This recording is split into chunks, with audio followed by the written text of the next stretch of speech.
Reliability looks at the information being presented in a particular work, and we have to ask ourselves, is this information trustworthy?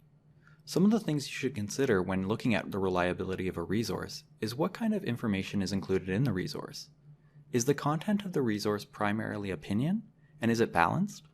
Does the creator provide references or sources for data or quotations? If we consider these questions within our own information communities and information needs, let's look at how we might do this. As someone new to photography, looking at technical specifications was not overly helpful to me, as I didn't understand the multitude of functions that current-day DSLR cameras and mirrorless cameras have. In this example, most companies make the technical specifications for their cameras available online for you to see. However, as I mentioned, I'm new to the world of photography, so much of this information is almost meaningless to me without someone to put some of these specifications into context. Without that context, I feel like I'm a fish out of water.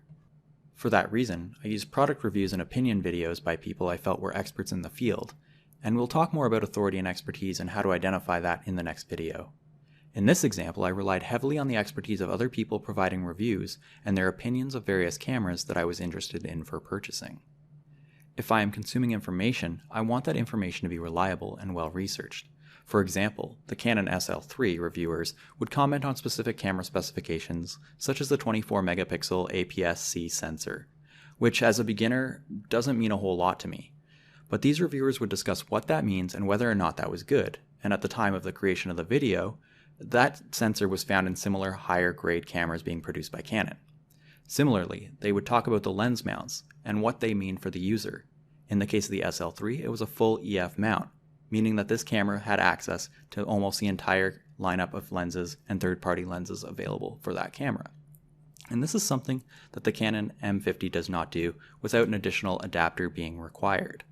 So although the review does not provide specific references or links to that information, I can certainly verify it because all that information is available right from the manufacturer's website. So in this way, I can verify whether the information about the various aspects of the camera are true. When it comes to camera reviews on YouTube, they almost always include examples of photos being taken from the camera using different settings, such as standard shots, night shots, maybe they do action shots. They'll also look at things like autofocus and video quality, just to name a few. So in many of these review videos, the creator is providing primary data for us to use in determining the quality of the product. So while yes, these were videos that relied almost entirely on the creator's opinions, I do see them as experts on this topic. But that said, I wouldn't necessarily trust a review that had no criticisms of a product. So when considering reliability or opinions, I also consider the balance of their reviews. Do they provide what they like, but also what they don't like? Or things that they wish the product did? When looking at information about cameras online, I scrutinize the information and the way that they present it. When it comes to World of Warcraft, if we really want to, we can certainly verify various information being discussed in news articles and videos online. In gaming, this is called theory crafting.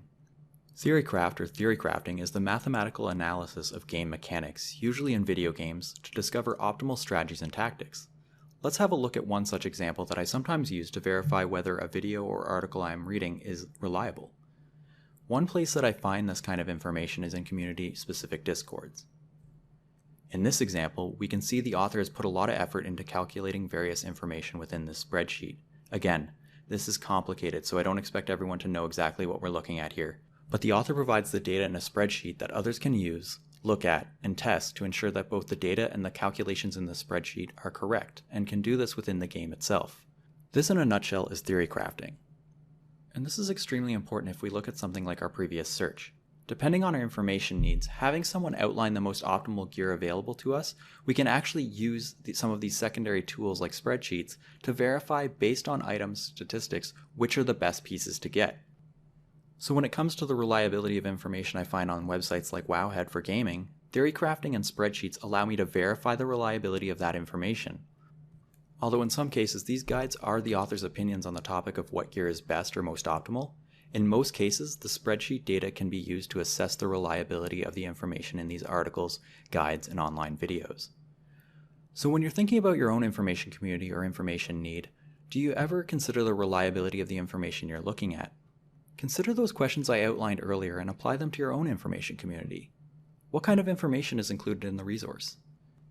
Is the content of the resource primarily opinion? And is it balanced? Does the creator provide references or sources for data or quotations?